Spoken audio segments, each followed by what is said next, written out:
Ladies and gentlemen, welcome to another episode of Recommended Daily Dose. I am your lovely host, along with my less lovely host, Dr. What's your name again?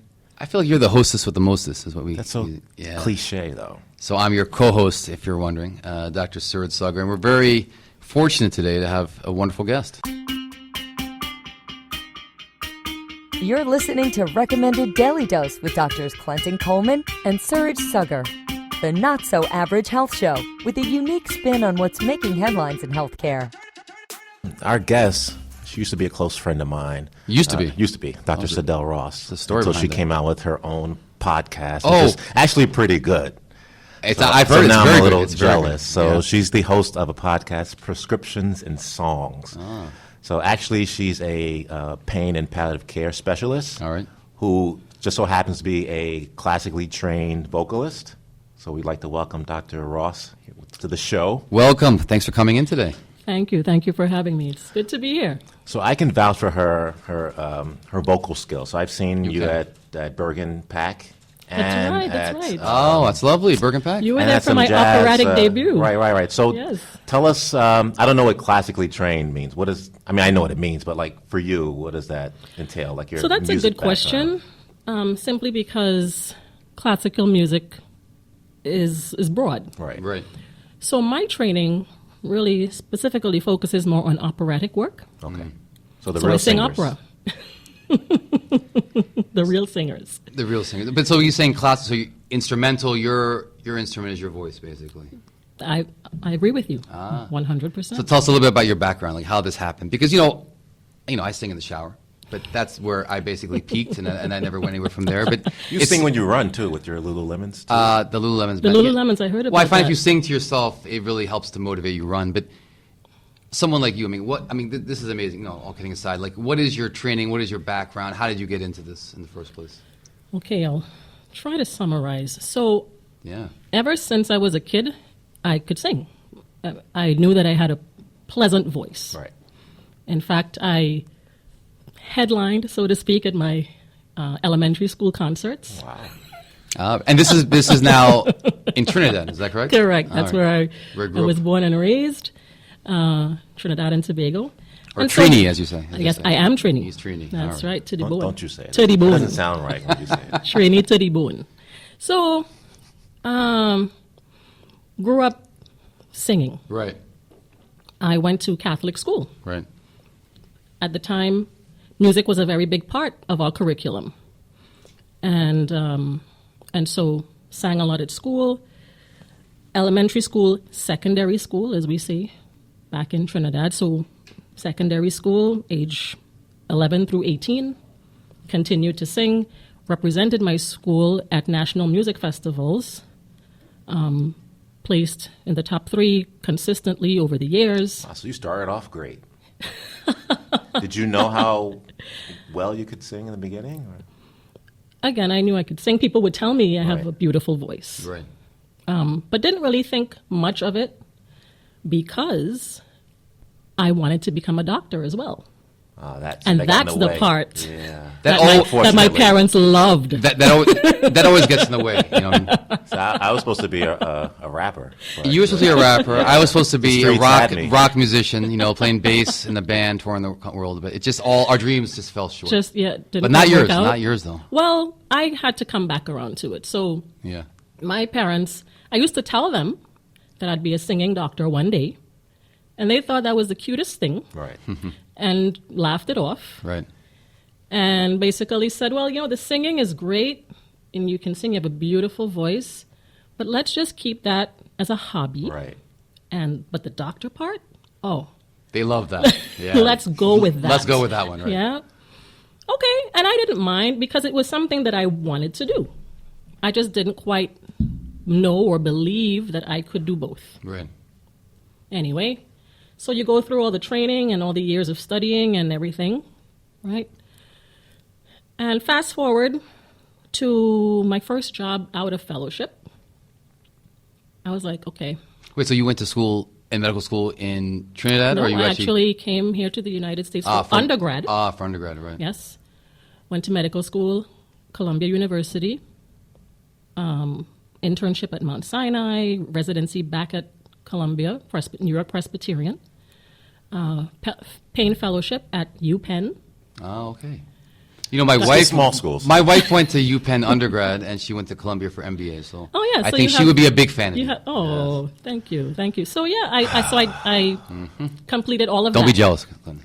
So, during the training in school, how was the singing part There of was it? there like, wasn't much singing. I would go to Okay, church right. and sing. And actually at church, I remember one day, Jason, my husband, Yeah. can attest to this. I was like, Jason, we got to go. We have something to do. You know, we have to leave early. Right. So we walk out, and I hear someone like trotting behind us. I look back, and there's this young lady. She says to me, "You have to join the choir. Can you please join the choir? They need you in the choir." And I said, "It's very nice of you to like actually leave the service and come out and Right. track me down." Track you down, you're right. And so I'll think about it. Thank you so much. Never did.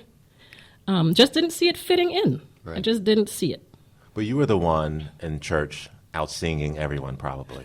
There's people in church like that who that aren't right? in the choir and they know they can sing. They just stand up in the audience. They and just sing You just like they think stand they're in the singing to themselves, congregation. but they're Yeah, no, really, embarrassing everyone who can't sing as well. So they feel the this is spirit and what they she just was do doing. it. All right. So they were forced to actually make you join the choir, and you said no. But so not openly, but I said no. I never did. But so, you know, we fast forward, you are Yes. a well-trained physician, obviously. But So unlike I- a lot of us, it sounds like you were able to go back and take that love of singing. And how did I go Yeah. back? I was not happy with the way I was practicing when I became an attending. Oh, that's interesting. So what way are you not happy? There's a lot of things I think we talked about in the show about physician burnout, this, that, and the other. Yeah. But what specifically was it? Was The business private or- practice, the okay, private yeah. practice model was not for me. It was not for you.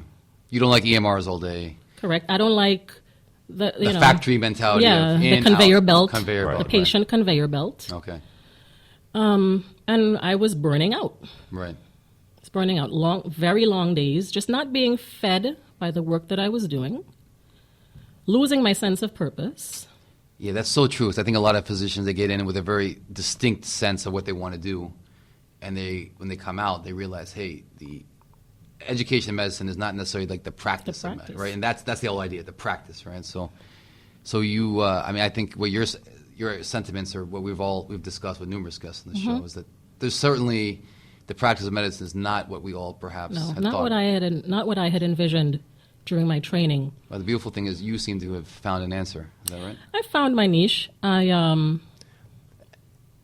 what point did you realize you could bring your singing to your daily? my Because I'm sure that practice. was a frustration too. You had this love of singing Absolutely.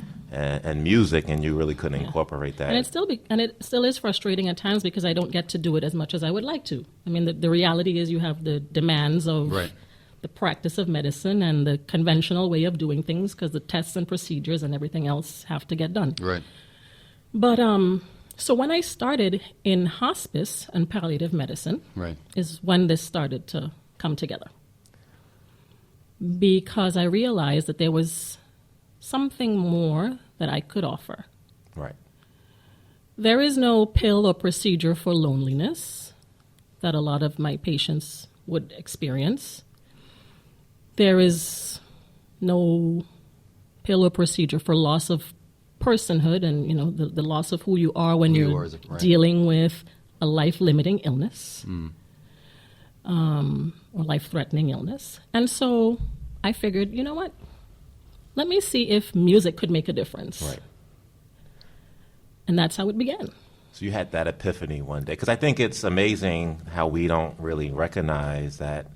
I'll be in the ICU and then the patient's intubated and sedated, and their family brings some, not tape recorder. What the kids use nowadays? The kid, they're using MP3 CDs, players. MP3s maybe? Some recording of And they're- whatever the and patient's music, like, preferred that's- music is. It could be right? culturally their own music. It could be something from a religious point Absolutely. of view. You're right. Just something, Whatever something is familiar. meaningful Something familiar and meaningful. Yes. to the And that's patient. the patient and the family has precipitated that. We really don't do that. So, and you're on your podcast and in your daily life, you speak to the healing power of music. Right. We hear music everywhere. If you're Absolutely. on hold on the phone, they're playing music. If you're in the Yes. elevator, they're It's playing everywhere. music. It's all around us. But right? it really hasn't permeated the healthcare system. So yeah, so there is preliminary work. There are some studies out there. So that's what it comes down to, right? Because unfortunately, or not unfortunately, but doctors are skeptical people, so they always want to see what's the evidence, what's the paper, show me the evidence-based Absolutely. Like medicine. I could have all the anecdotes for you and all the Right. stories about how great it made patients feel. Right. But if there's no hardcore data, Correct. then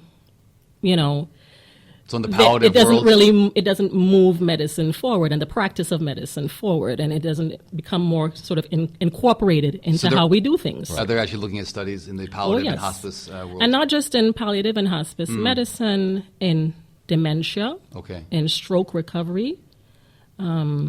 It's becoming, the work is out there and it's promising. I really hope, and this may not happen in my lifetime, but my goal is to help kind of lay the foundation for what I hope will kind of become a standard of care in medicine, right? Could we use medicine to relieve symptoms Right. such as pain, anxiety, depression? So you think about it, right? When you put on a song, when I'm depressed, the first thing I do is turn on the music. You like what, easy listening jazz? I thought you were going to say Eazy-E. I really thought that's what he was going to say. NWA. Because you were talking, you wanted to be a rapper, right? Yeah. He is, but he's more of a muzak guy. Okay. But I the correlate music. Yeah. I correlate mood and music Because really they are closely. directly Yes, I'm correlated. feeling down, I put on something uplifting. If I'm feeling like uplifting or motivated, there's music for that. You were talking about music for when you're running, right? Correct. Same thing. There's times when you're hitting the wall, you're breathing hard, So whatever. You're Celine Dion. You're just I put blasting. Celine Dion, and it transports me to another world. to another really. world. Absolutely. No, but you're talking about using music as medicine, which is fantastic. But just to backtrack, you said prior practice model wasn't for you personally. I understand. Now you were working at the VA. Now, So moved over to the hospital setting, like inpatient. Inpatient. But Primarily. I've always been interested, like, how is the VA setting different than, let's say, other perhaps settings that you may be involved with? So the big difference is that I don't have to see 15, 20, 25, 30 patients a day. I actually have the luxury of spending time with, I don't know, maybe 2 to 3 patients a day and really getting to know these veterans and their families. That's incredible. I mean, I come from a background, my father was primary care, but practiced in the old days where you weren't so much under the gun of seeing a patient every 15 minutes. And I'd spend 45, 50 minutes with a patient. And you get to know them, families, know everything about them. Absolutely. So that, unfortunately, now is a luxury. I wish it was more of just a norm. But that's fantastic you can do that. I think we certainly, I don't think, feel that we're able to do that right now in our No, it's very practice. hard. I can't imagine. For me, I realized that I needed to move away from that. Right. Right. If I were to continue to practice medicine, like I knew that was one of the things that had to change. Yeah. Otherwise, I would be singing you out of your depression. You wouldn't want that. Actually, hopefully before this ends, I can actually get both of you to hit a note for me. Just On one. the note. Oh, dear. One. I can beatbox, maybe. That's what I'll do. That's fine too. That's okay. Beatbox. Can you give us an idea of some specific examples of how was there a particular patient that Sure. that you helped? In fact, on my first podcast episode, I talked about an experience that I had with a veteran, and this is the most memorable experience that I've had to date. He was a professional jazz musician from Newark, East Orange area. Yeah. So your hood. Newark. Yeah. Newark. Yeah. N-O-R-K. Is that the people from Newark? I thought you were Don't from say Newark. I thought you were from South Orange. East Orange. That's more hood. That's a little very different than South Orange. Yes. Or West Not Orange. now. I mean, no comment. But yeah, it's, But anyway. Fine, you're hood. You're hood. gentrification is real. Yes. From Newark. Yeah, from Newark. And prominent musician. Right. 92 years old, comes in with terminal rectal cancer. And in getting to know his daughter more so, because at that time some dementia had set in, and so I had to get most of his history from his daughter, who of course told me he was a professional musician, a saxophonist, and so of course music was a big part of his life. they were estranged because, and she didn't get into details, but I could imagine, here he is, jazz guy, musician, maybe on the road, a lot, right. families, Rolling Stone. yeah, like that kind of scene, right? So he didn't have the best relationship with his children. Anyway, I go to see him. I do, of course, the conventional kind of history, physical, but part of my history really includes the psychosocial history is huge for us. Sure. In hospice and palliative medicine, right? So we spend a lot of time on that, and so, and in part of his social history, we're talking about the music, and so one thing leads to another, and I asked him, would you like if I would sing for you? And if he looks at me like, like, who's this lady? Yeah, what are you doing? What are you talking about? Where am I? But I sing My Funny Valentine. And he says, well, he doesn't say anything. I stop, the song ends, and there's just silence. And then I see a tear, streaming down one of his eyes. And he says, can you come back tomorrow? Just come back tomorrow, and we can talk some more. So I went back the following day, and we not only talked, but we sang some more. We sang together. Make a long story short, his last wish was to have a bedside jam session, which I helped to coordinate. I was the vocalist. I got some friends of mine from around the block to play the saxophone, trumpet. And was he able to and play at the as well? time, no. He was not. So we had actually gotten him a saxophone, but he was too weak to play. But we, at the bedside, at this point, he had moved to the hospice unit, which is in Lyons, by the way. Yeah, sure. So inpatient hospice, Yes. yeah. So we took the trip one Saturday over to Lyons. I had to call ahead of time to make sure he was still alive. He was. We had the bedside jam session, and the daughter happened to show up unexpectedly. She just broke down in tears. And as we were singing, playing, I see he's crying as well. And a day or two later, he passed away. But what a wonderful moment to share, especially for, it sounds like, a estranged daughter who perhaps Absolutely. was So trying to reconnect at the end there, right? And I really believe, so the music also helped with that, to bring them together again. Right. Now, off mic, I'm going to talk to you about the, making a movie, because that would be a great movie. I've thought about it. Yeah, It's like the $1 Million Baby type of, right? We'll talk about this off mic. I've thought about it. Yeah, so because you own the rights to it. But that is Just a beautiful. the point. It's just an amazing story. That is a beautiful story. Wow. I mean, that truly is.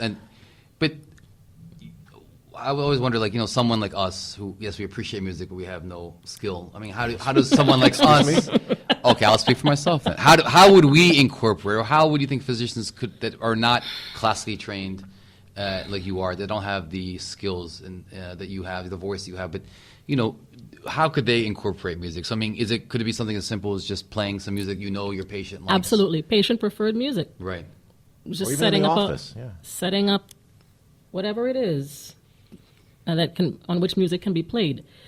Whatever device, your phone, a phone, the computer, Spotify, right? Right. But patient preferred music, that's absolutely okay. I mean, the studies look at that as well. Right. Patient preferred music, recorded music I feel like music is the easiest way to almost break the ice, because even if you don't have any, right, our job as physicians is to connect with people of a variety of cultures, Absolutely. backgrounds, right? I mean, that's why it's so important to have more minorities. You want people to feel comfortable with their physician and know that they're empathetic and understand their background. And I feel like, look, we can't necessarily connect all the time to every patient, but I feel like music is one of those it's great, one of the few things that I think bridges over any differences. Right? One of the few things in our society that can do that. Right. I think that the challenge is, though, it's a little bit easier with end-of-life care and hospice. In terms of the amount of time you can spend, perhaps. No, I'm just how you would even bring it into the practice, right? I can't. I can envision, not that I've ever tried it, being hard for me to be in my office and I'm talking to someone about depression and recommending More Money, More Problems, whatever you listen to, right? That is a very powerful song. It really is, right? right? I always say Biggie had it right all along. All along.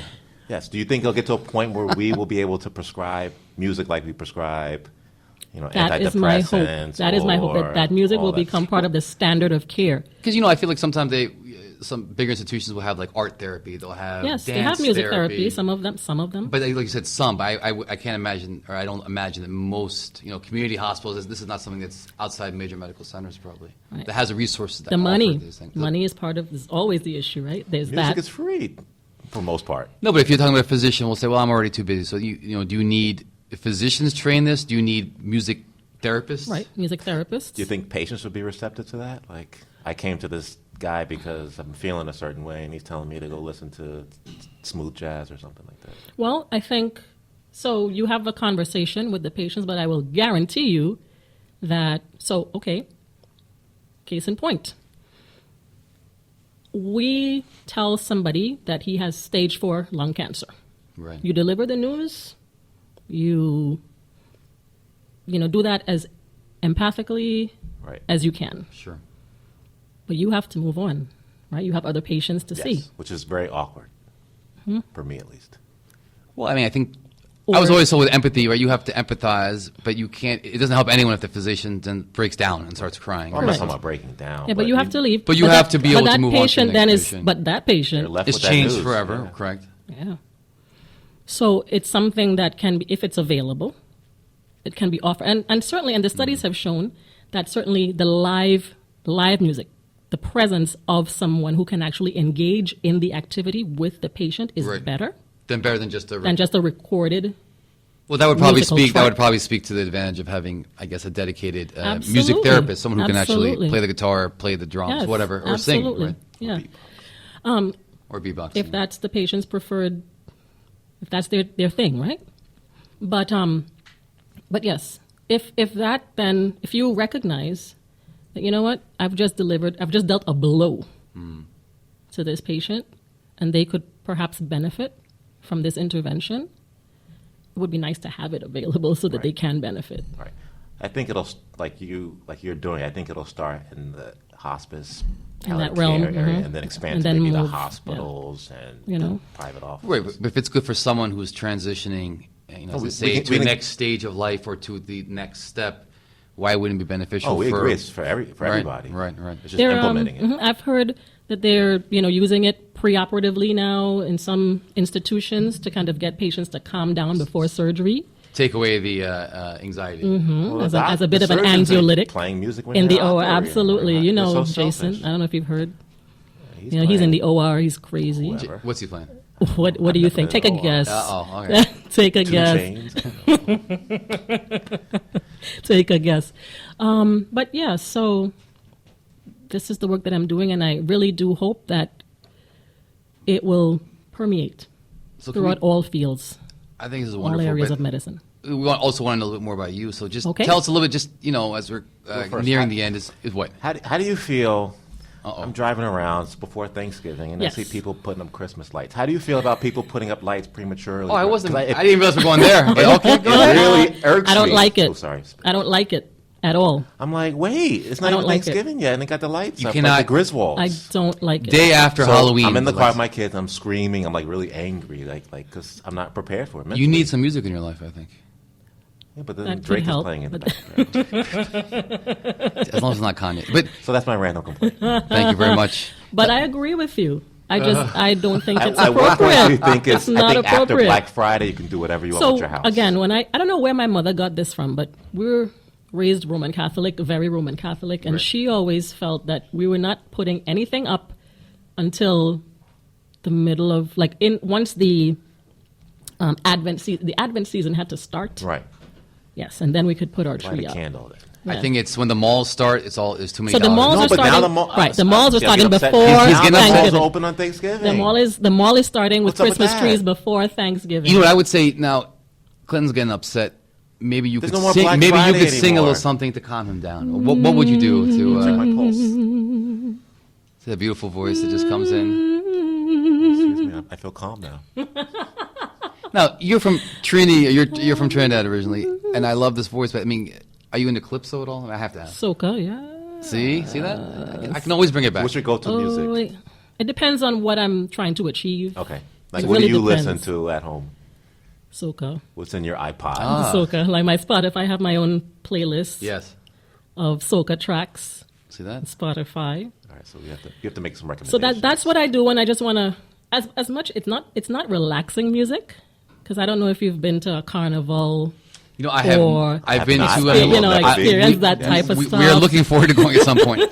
Could we do a podcast? from Wives Carnival? are probably not going to be Probably not. that enthusiastic about it. Jeff, Jeff, our media super specialist, is you're on going board. down with us. buddy. He's already buying tickets as we say. But let me ask you a question: who does it better? Is it Brazil, or is it Caribbean, or is it I'm Hello. probably I- biased, right? I don't know that I can give you an objective But this is a big response. thing, though, right? Who has the best carnival? Yeah, so there's a rivalry, no question. And even in Trinidad, like there's different, like what the clubs or something that have the best floats. The best floats, yes, the see best that? bands. See that? The best bands. I know nothing about Mass this. bands. The You all the costumes. really need to get out more.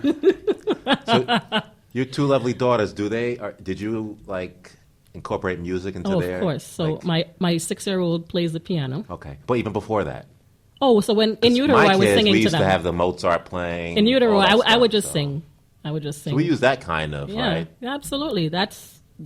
I think that makes total sense. Right, and there's studies that show early exposure to classical music helps with Yes. brain Not only function. that, but when you study, so I have no classical training and Obviously. barely understand. But I know that when I want to study, when I want to concentrate, I will put. For me, I like Baroque music. Okay. I love Baroque, and it gets me into a mood of just like being more productive and more intently Absolutely. studying. And my son will also. So if we have something with words, I find it kind of makes me just start humming, and I kind of like go off on tangents. But for me, Baroque classical music Yes. is fantastic. Wonderful. But I have to ask you, my favorite band is probably not your favorite band, which is Metallica. But Metallica once did a whole concert with the San Francisco Philharmonic. I don't know if you ever knew about that. No. Yes, which was actually. I always wonder how people who No way. are classically musically trained would view a heavy. One of the But godfathers but- of heavy but metal I music. find that to Do it- be awesome. Yeah, I think isn't that is something- wonderful. And I have to tell you, a lot of us were like, "Oh, this is going to be whatever." And it sounded fantastic. It was one of their best live records that was released. They're from San Francisco, so they released it several years Music ago. is Awesome. music, I guess, if you Absolutely. mix it And well. Because- perfect. Yes, music is music. Kanye West just One did of an the opera. absolutely on one of the Tidal. things that I Oh, come on. he is Come on. Yeah, check it out. One It's of a the little things weird, that I but, think about is, so I'm asked occasionally by veterans if I can sing country music. Sure. I'm like, whoa, wow. So that, that's really not within my comfort zone, but I've done it. YouTube is a real help. Right. Because I can just step outside briefly right. and find a recording of something and not commit it to memory, but kind of become more familiar with it. And you can change your singing style to just, let's say, more twangy or whatever the Correct. terminology You is. try. But one of the things I think about is actually, wouldn't it be nice to perhaps fuse genres that I'm not comfortable with? Right.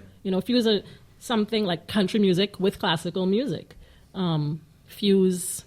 Calypso and Bollywood. See that? Ah. Aha. That's what music is now, right? It There's goes a through lot of phases that. now. There's a lot of a that. lot of popular music is With the Afro beats. beats and Caribbean music, and Yes. it'll be Little Nas X had the biggest country music hit That's right. Old Town Road. probably of the year. Yeah. So, and I think, I'm sure there are people who object to that kind of thing, Purist, right? but I actually appreciate I it. think if music is truly universal, then there should be no problem combining different music genres, right? Yeah, absolutely. It only makes us more connected as That's people, how I feel. doctors, patients, As everything. I said, because music can do that in a way that very few things can. That's fantastic. I can keep talking. We can. I think we're gonna. We're not going to keep talking. We're not gonna keep talking. Let's do it.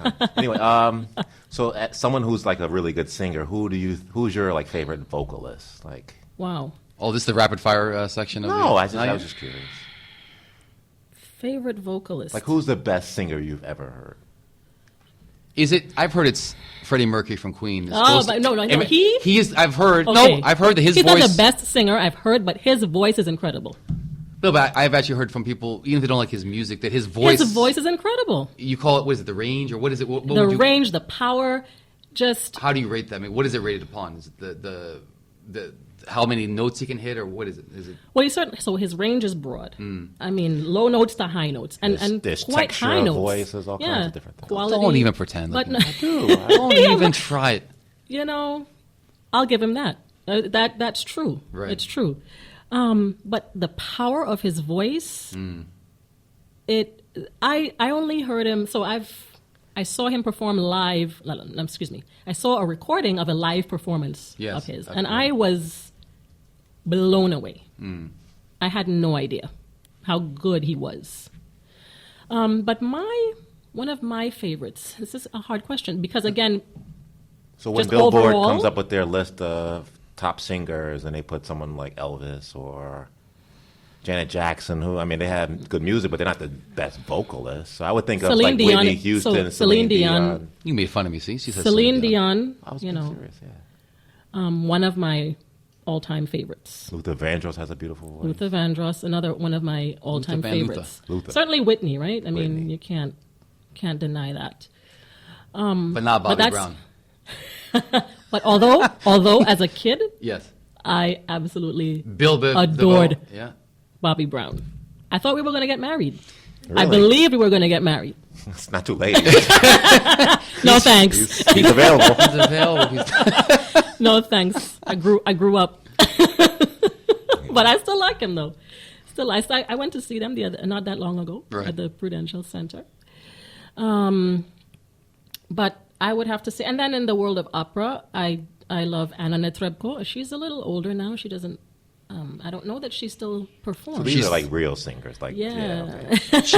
This is so someone who doesn't know much about opera. I mean, this is an Italian opera singer. Is this? She is actually Russian, but she's certainly very versed in the Italian opera repertoire. I mean, she's performed at the greatest, all the famous opera houses in the world. I really do love her. I also love Joyce Di Donato. She's another. Now you're expanding our repertoire. Making us look stupid. I mean, I'm like, yes, exactly. my Rihanna's not working now. So we went from Janet Jackson to this. I mean, Right. see how we. Yes. Now, are you doing any events or formal singing that we should know about? So I'll be singing at church soon with a jazz band. We're going to incorporate some jazz music into the service. That's coming up. And then I'll be, in the spring, I'll be at the Classic Quiche again. Okay. In Teaneck. That's yes. on Queen Anne Road, yes. Mm-hmm. Yeah, I'm actually Your starting peck to. chicken. Yeah. Don't ask me how I know. Peck, love it. You love it. I know how you know. Anyway. But I'll be there in the spring. So, I thought you were more of a Popeyes guy, but I guess. Are you serious? It depends. Wings for wings. See, that's my random complaint number 2. Oh, here we go. Popeye's chicken. It's the biggest fallacy that we've been bamboozled. Bamboozled? You still see lines on Route 17. For the same chicken For the sandwich? same chicken sandwich. It doesn't taste good. It's all media I've never hype, had I it. think, yeah. I've never had it. So You mentioned your podcast. Where can listeners out there find you and your podcast? sure. SidelleRossMD.com. That's my website. Okay. And there is a very clear link to the podcast on the website. So, and the podcast is also on Apple Podcasts and Spotify. And you focus mainly on what, the intersection of music and medicine, or just you concentrate more on music, or everything in between? Well, the intersection of music and medicine, and the goal really is to create awareness of the healing potential of music. You have an album coming out too, or That's in the works? That's in the works. That's in the works. I could be a background singer. Stay tuned. I really would like to hear something from you guys. You're gonna have to keep waiting on You that go one. first. Go first. I'm really One I'm really more the looks and the brain of the operation. Got He's more you. the voice. I yeah. see. I'm really when you got brain. You want pictures. You want whatever you need. That's come to me. DeVoe, That's you're the guy. You don't know that. though. He's more the Bobby Brown. Can you do re mi fa sol la ti do? Come on. I'm not doing that. My reputation is on the line. It is on the line, and it's already shaky to begin with. You I understand, see. so. We don't want to kill it. Okay.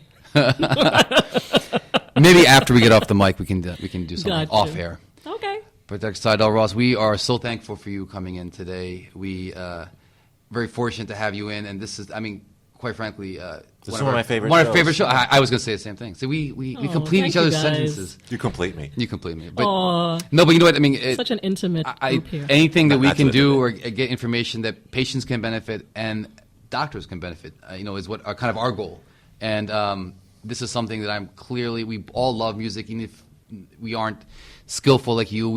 I think everyone appreciates some form of music, and then, the thought of incorporating that into healthcare and to helping patients, I think, is something we can all get behind. Thank you so much. So thank you Thank for you for breaking having it me. down. Oh, our pleasure. In the meantime, thank you so much for joining us today on the Recommended Daily Dose from lovely Teaneck, New Jersey. I'm your co-host, Dr. Suraj Saggar, with my humming co-host, Dr. Clinton Coleman. Until next time, keep listening to music and be well. Check out recent episodes and learn more about these two modern medicine men and their podcast at holyname.org/recommended daily dose.